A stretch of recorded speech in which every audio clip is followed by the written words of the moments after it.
Hello. Class 12 നമുക്ക് മാത്സിൽ ഏറ്റവും ടഫായിട്ട് വരുന്ന ഒരു ചാപ്റ്ററുകളിൽ ഒന്നാണല്ലേ ഇൻ്റഗ്രൽസ് എന്ന് പറയുന്നത്. അപ്പോൾ ഇൻ്റഗ്രേഷൻ്റെ ഫോർമുലാസും ഇക്വേഷനൊക്കെ ഒരുപാടുള്ളത് കൊണ്ടാണ് നമുക്കത് ഒത്തിരി ബുദ്ധിമുട്ടായിട്ട് ഫീൽ ചെയ്യുന്നതും പലപ്പോഴും നമുക്ക് എക്സാം ടൈമിൽ ആ ഒരു കറക്റ്റ് ഫോർമുല വരണം എന്നുമില്ല. അതായത് ഫോർമുലാസ് അങ്ങോട്ടും ഇങ്ങോട്ടും നമുക്ക് തെറ്റുകയും ചെയ്യാം.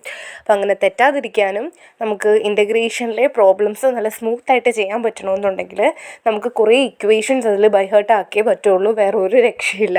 അപ്പോൾ അങ്ങനെ എളുപ്പത്തിൽ പഠിക്കാൻ വേണ്ടിയിട്ട് അപ്പോൾ ഇത്രയും സെറ്റ് ഓഫ് ഇക്വേഷൻസ് പഠിക്കണമെങ്കിൽ ഓരോന്നിനും ഓരോ സെറ്റാക്കി എടുത്ത് പഠിക്കുക. അതായത് കുറച്ച് വീതം പഠിക്കുക. അപ്പം ഞാൻ ഈ തന്നിരിക്കുന്ന 6 ഇക്വേഷനും ഏകദേശം ഒരേപോലെയൊക്കെ തിരിഞ്ഞും മറിഞ്ഞും വരുന്നതാണ്. ഇതാദ്യം നിങ്ങൾ ബൈ ഹേർട്ടാക്കി പഠിക്കുക. അങ്ങനെ സെറ്റ് ഓഫ് ഇക്വേഷൻസ് ആയിട്ട് പഠിക്കുകയാണെന്നുണ്ടെങ്കിൽ ഇൻ്റഗ്രേഷൻ്റെ ഇക്വേഷൻസ് ഭയങ്കര എളുപ്പമായിരിക്കും. ഇതൊന്ന് ട്രൈ ചെയ്ത് നോക്കൂ. ഇങ്ങനെ തന്നെ ആയിരിക്കും മിക്കവരും ട്രൈ ചെയ്യാറ്. കാരണം എല്ലാം കൂടെ പെട്ടെന്ന് പഠിച്ചെടുക്കാൻ ആർക്കും പറ്റില്ലല്ലോ.